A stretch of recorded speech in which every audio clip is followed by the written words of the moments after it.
Hi everyone, today I wanted to share some training with you that I have done previously with a school when I worked with them on their mental health and wellbeing day, which was a fabulous day. It was very exciting. So I wanted to share with you today the habits training that I did with them. Their training basically encompassed different ways of building in scientifically proven habits. So these habits aren't specific, these are things that everybody should include, because scientifically proven at some point in the day doing these things is really important. The way that I've done it is split the day into 3 key sections. So you've got getting up in the morning, you've got during the day, and you've got before you go to bed. Because during the day, you know, obviously people are busy, people are getting stuff done, people are at work, people have got the kids, people have got this to do and that to do, and that's fine. But first thing in the morning and last thing at night, your habits can really bookend your day. And when you get up in the morning, the first thing you think about is what your day was like yesterday. So if you've gone to bed well, you should get up well. And then if you go to bed well again, it kind of leads to a positive cycle. So hopefully you're going to find some of this information useful. I really, really hope so. I know this isn't the best angle, but I need to use my laptop and my phone keeps kind of dropping me off. And I want this space to put some, hopefully edit some kind of little footnotes in for you so you can have a look rather than just looking at my boring face for however long this takes. Hopefully not long. So, what a habit is, first of all, a habit is basically, it's dictionary defined as a regular tendency to do something, especially hard to form, especially hard to break up. So, good habits and bad habits. Obviously, we all have good habits, we all have bad habits. My bad habit is napping. I have got into the cycle of it, and they are especially hard to break up, okay, because I feel like I cannot function without that nap. And I can, it's all lies. But my body has habitually got into the feeling tired at a certain point of the day so that I feel like I've got to stop and rest. And I don't necessarily.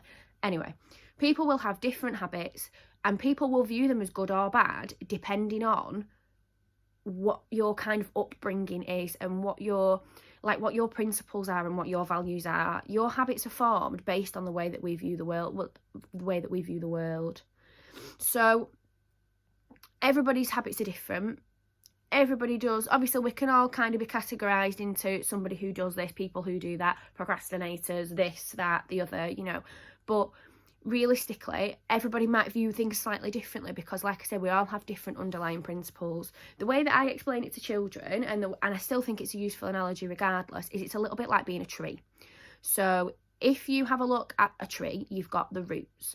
At the roots, which you don't necessarily see, this is all the groundwork that's gone in underneath. So these aren't visual, you don't see them, but they play a massive role. And these are your principles, your beliefs, and your values. So in your roots, who you are, what you are made up of, is those 3 things.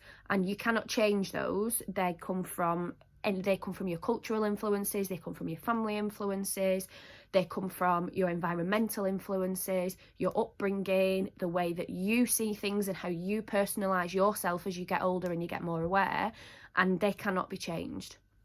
What we do see, the leaves, the branches, the flowers, the fruits, they're your routines, they are your habits, they are your relationships, they are everything.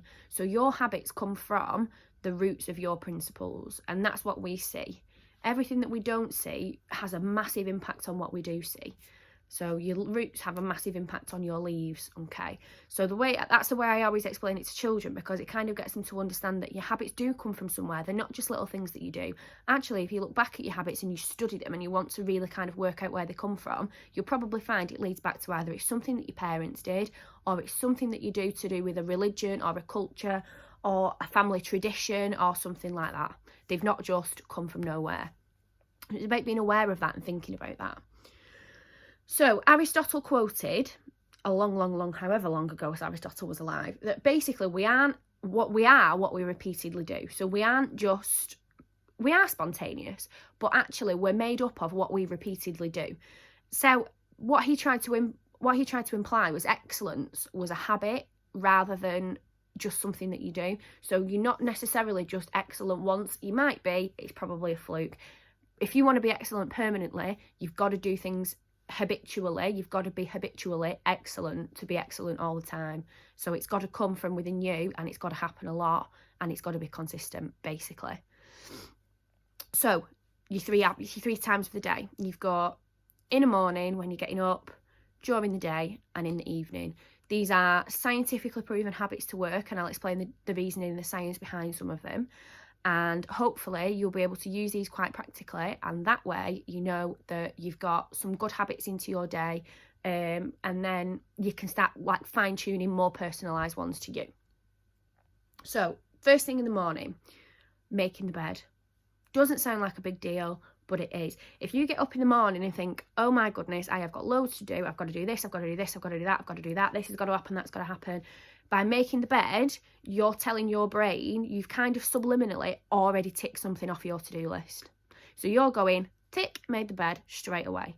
And your brain's going, right, what's next? What can we do? What can we do? What do we do next? And you are more productive. People who make the bed are, I think it's either 100 or 200% more likely to be productive, because you're already ticking something off your to-do list before you even took your pyjamas off. I'm all about that. So a little bit of positive affirmation, repeating to yourself 3 times things that you are good at. So it might be, let me think of 3 things that I'm good at. I don't always do this. This is one I need to be more consistent with. So I need to get up in the morning and say to myself more than I do, I'm good at my job, I have good friends and I make good relationships, and I'm always a happy and positive person. They're 3 things that I am good at. They're 3 things that I need to be proud of, and I should make sure when I get up in the morning I need to remind myself of that more often, okay? Because that is a really important thing. Research shows if you're going to do any studying, I read 10 minutes of my book every morning and just make some notes on it. And that is as a minimum. I do obviously go and do more, especially at the moment while I'm working through my habits stuff. But reading for 10 minutes in the morning kind of sets your brain going, it engages you, it gets you thinking about other tasks that you've got to complete during the day. Another one that's important, drinking a glass of water. Now, drinking a glass of water when you get up starts your metabolism. So it kind of gets your body, kickstarts your body into action. It gives your body something to work on straight away. And then the other main thing is, because you've had that glass of water, eat within 30 minutes of waking up. Again, because it sets your metabolism up, keeps you fuller for longer, it stops you from snacking, and that's like another kind of really important tip to get your day going.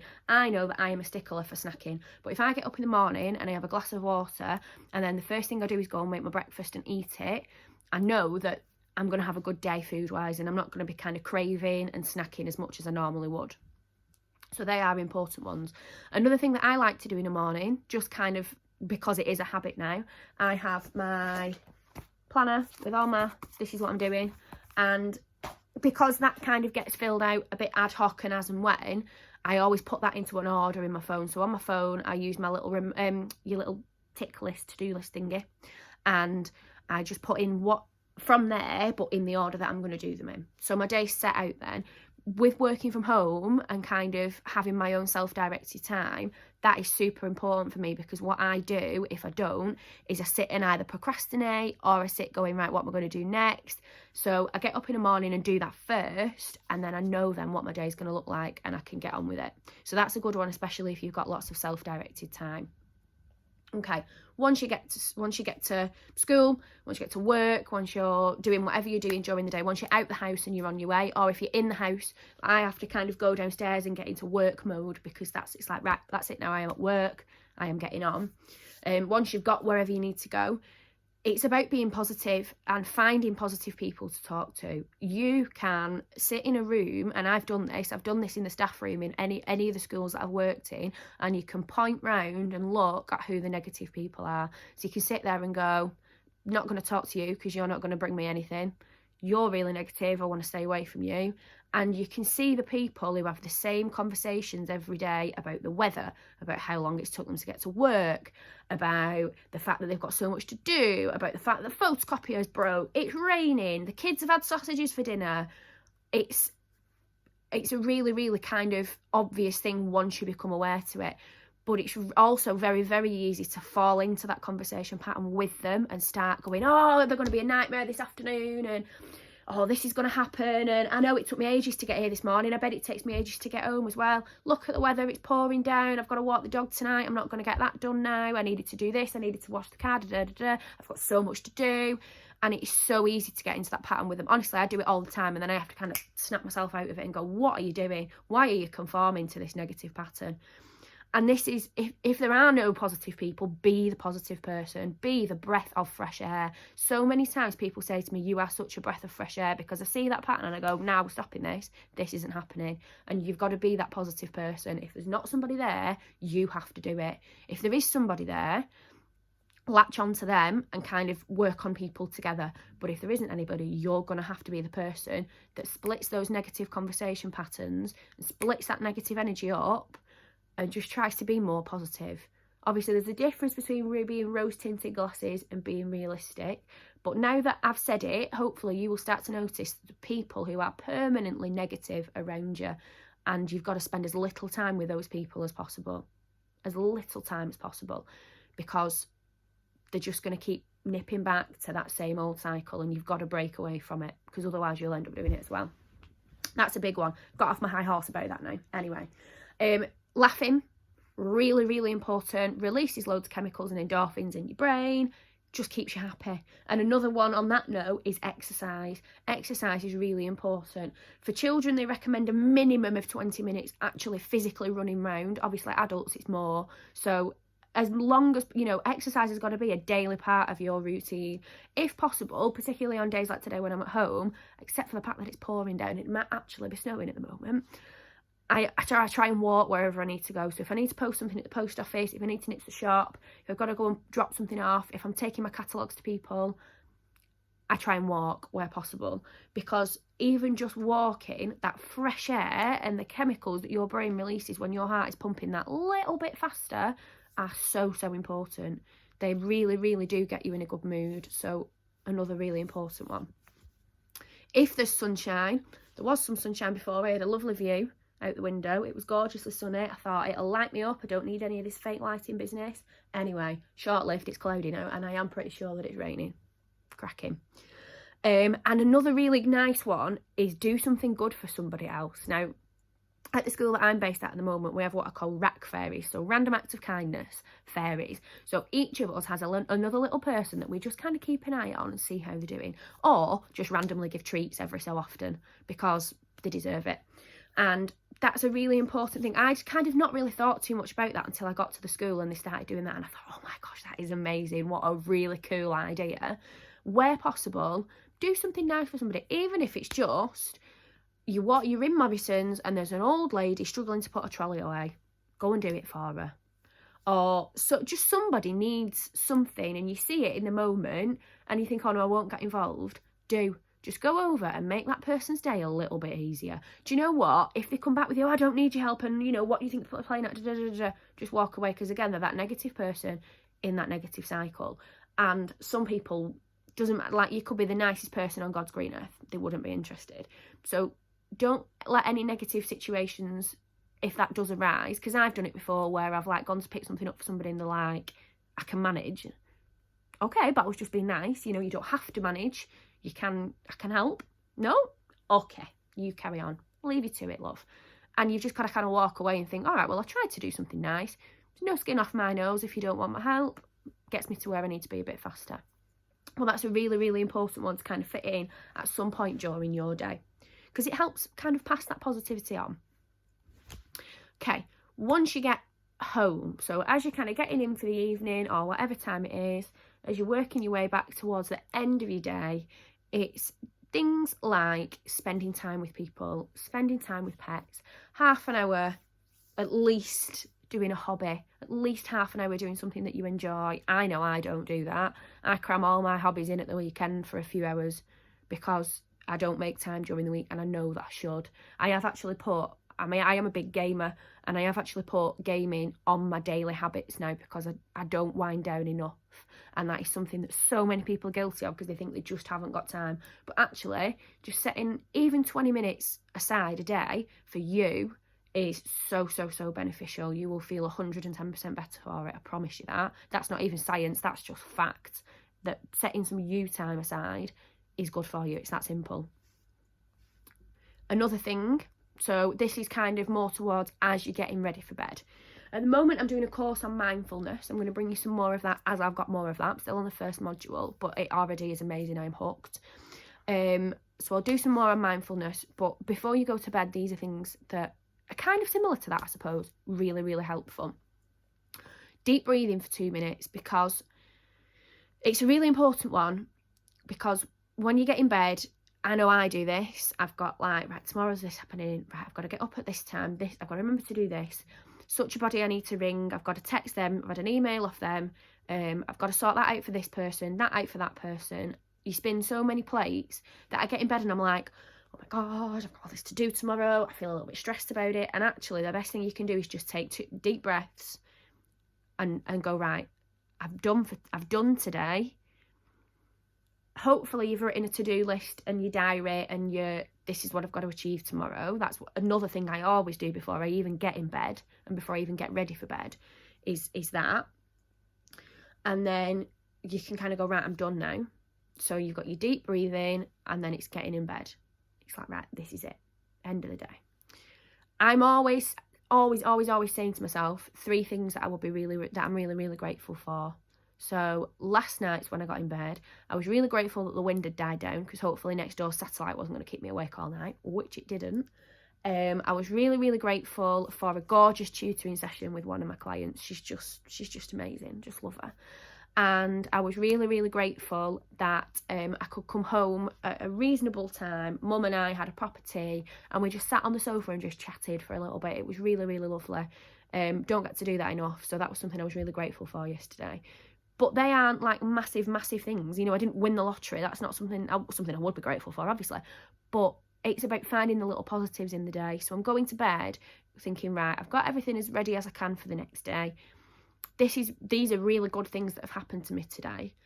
And then if you're struggling to sleep, listening to some calm music, I'll show you a YouTube channel for that actually afterwards.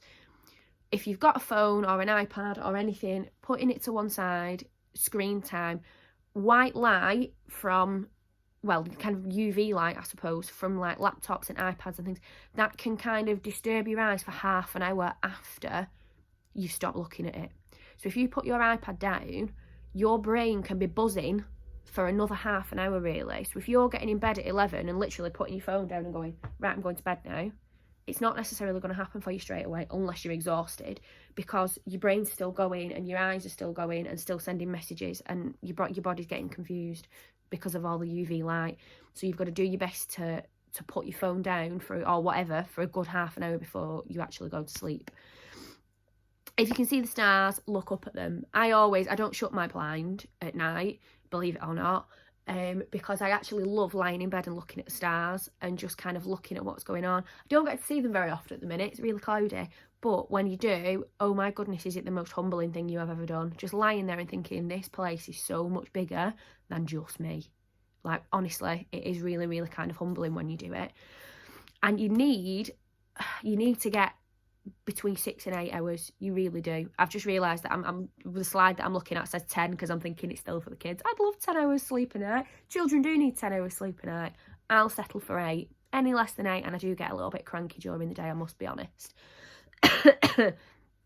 But between 6 and 8 hours, because otherwise you slip into that kind of, I need a nap to keep going, I'm gonna energy drinks. Oh my goodness, the amount of energy drinks I consumed this time last year is ungodly. I must have bought shares in Lucasade Original, big bottles of the stuff. Not good for you. Don't do it. Get your hours sleep, block it out, use these little habits to organise your day a little bit better so that you're getting into bed earlier and you're getting up at the right time and you're getting quality sleep in one big hit rather than trying to fill the gaps in during the day. So the things that I've talked to you about today have come from a website called developgoodhabits.com. They are awesome. Go and check them out. Loved it. Really good articles and like really good practical ways of using things on there. Another book that I'm reading at the moment is Stephen Covey's 7 Habits of Highly Effective People. Now, I am still only halfway through that book. There is so much to learn, and I've written something like 15 pages of notes so far, and there really is so much that I can take from that and I can teach you about that. But if you want to read it yourself, it is a really good book. It's just very in-depth. It is like a proper scientific study, almost like a research journal almost. It's really, really good, but it is a big read. If you are a teacher or anybody involved in school and you want me to get into school and do this training again, but I do it more in depth, because obviously I don't want to sit there, I don't want you sitting for an hour watching me on a video, but I do it more in depth. I've done this for primary school children, I've done this for children as young as reception, and we've got activities to follow up on actually looking at good and bad habits and what good and bad habits are and how to improve them and how to modify them. So if you are in schools or anywhere and you think, actually, I know some children who will benefit, please get in touch. And that's definitely something I can come and work with you on, because it really is so important. Habits I keep banging on about because they really, really do make the biggest difference. If you've got a big goal, there's a book called The Compound Effect by Darren Hardy.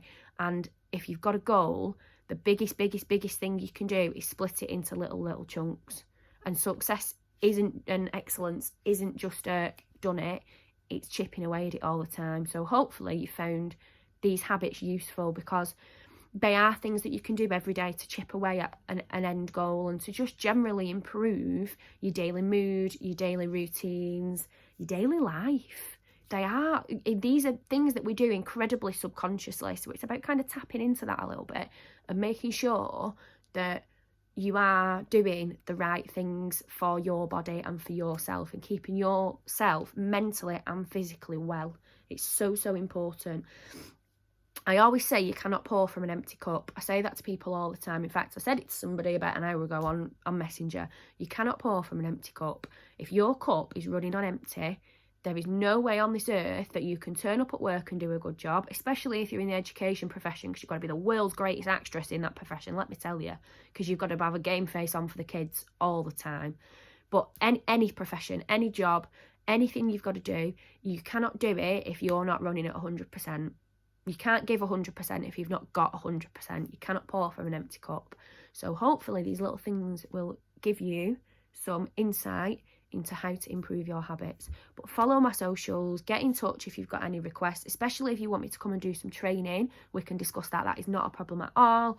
More so than anything, have an incredible rest of the day, and hopefully I will hear from you all very, very soon.